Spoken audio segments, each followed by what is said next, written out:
নমস্কার বন্ধুরা, আমার চ্যানেলে আপনাদের সকলকে স্বাগত। আজকে আমি বানাবো মৌরি দিয়ে মৌরি পটল। তো খুবই সাদামাটা একটা ঘরোয়া রান্না, খুব কম তেল মশলায় রান্নাটা হবে। গরমে খেতে ভীষণ ভালো লাগবে, খুব সুন্দর একটি রান্না। তো আপনাদের সঙ্গে আমি তুলে ধরেছি, আশা করি ভালো লাগবে। তো দেখতে থাকুন, আমার সঙ্গে থাকুন।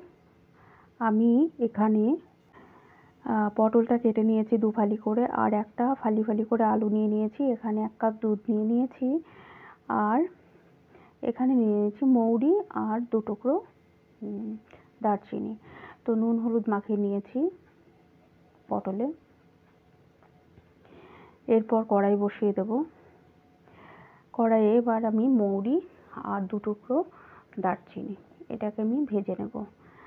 আঁচ কমিয়ে হালকা করে ভেজে নিতে হবে, খুব কড়া করে ভাজা হবে না। এটা রোস্ট হয়ে গেছে, এবার আমি নামিয়ে নেব। এটাকে শিলে গুঁড়িয়ে নেব। এই মৌরি পটল খুবই সুন্দর খেতে হয়, আর খুব কম মশলায় রান্নাটা হয়, খুবই ভালো লাগে। তো এখানে পরিমাণ মতো আমি তেল দিয়ে দিলাম পটলটা ভাজার জন্য।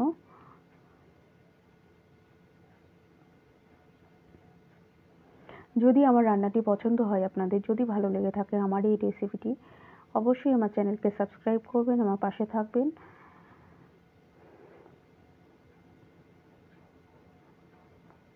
তো পটলগুলো আমি ভেজে নেব, আর খুব তাড়াতাড়ি রান্নাটা হয়ে যায়, আর একদম সাদামাটা একটি রান্না।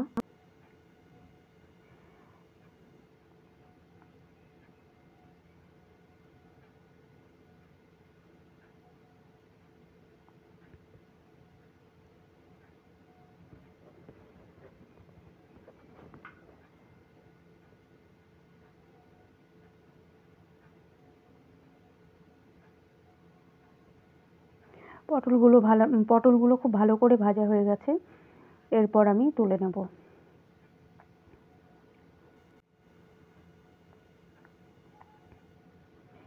এবার এই তেলেই আমি আলুটা ফালি ফালি করে কেটে রেখেছি, আলুটা ভেজে নেব।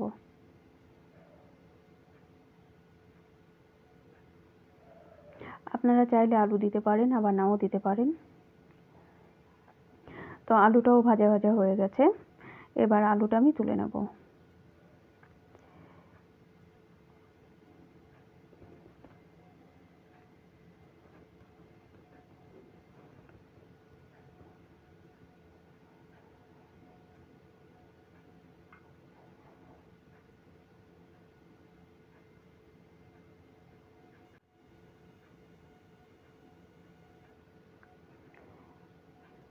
এরপরে আমি ফোড়নে দিয়ে দিচ্ছি 2টো চেরা কাঁচা লঙ্কা। লঙ্কাটা খুব ভালো করে ভেজে নিতে হবে।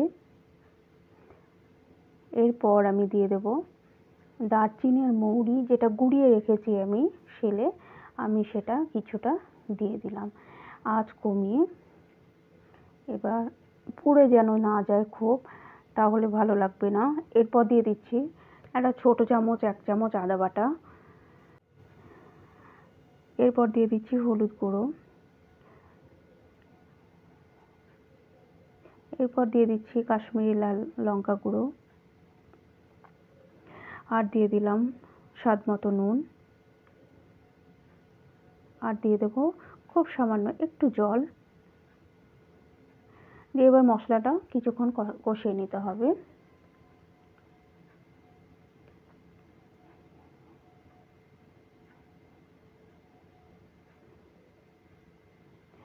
দেখুন মশলাটা কষানো হয়ে এসেছে, আর আমি একটু মিষ্টি দিলাম, হ্যাঁ, আর দিয়ে দিলাম লঙ্কা গুঁড়ো, ঝাল লঙ্কা গুঁড়ো এটা। তো দেওয়ার পর খুব ভালোভাবে একটু নাড়িয়ে নিচ্ছি। একটু মিষ্টি না দিলে ভালো লাগে না, একটু মিষ্টি দিলে বেশ ভালো লাগে। সবাই পছন্দ করে না, যারা পছন্দ করে তারা দেবে। দেখুন সুন্দর একটা কালার এসেছে। এরপর আমি আলু পটলটা ঢেলে দিলাম।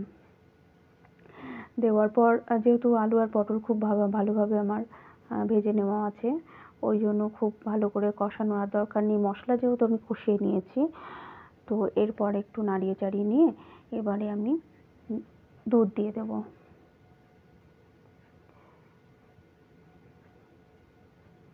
খুব সুন্দর খেতে হয়।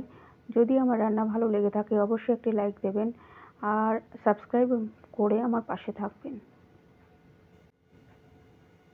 তো এরপর আমি 10 মিনিটের জন্য আঁচ কমিয়ে ঢাকা দিয়ে রেখে দিলাম।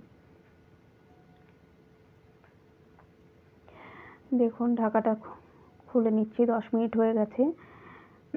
খুব সুন্দর নরম হয়েছে।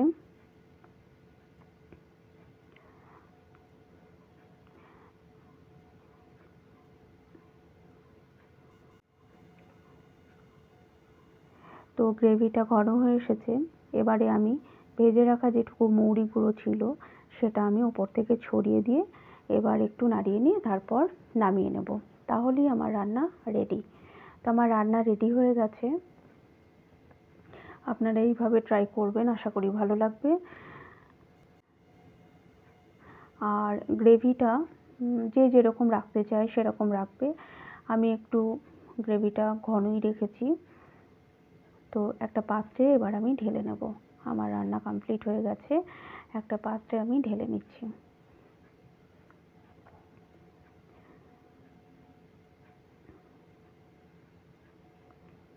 তো আবার অন্য কোনো একটা ভিডিও নিয়ে আবার চলে আসবো আপনাদের সামনে। আপনারা ততক্ষণে ভালো থাকবেন, সুস্থ থাকবেন আর আমার পাশে থাকবেন। নমস্কার।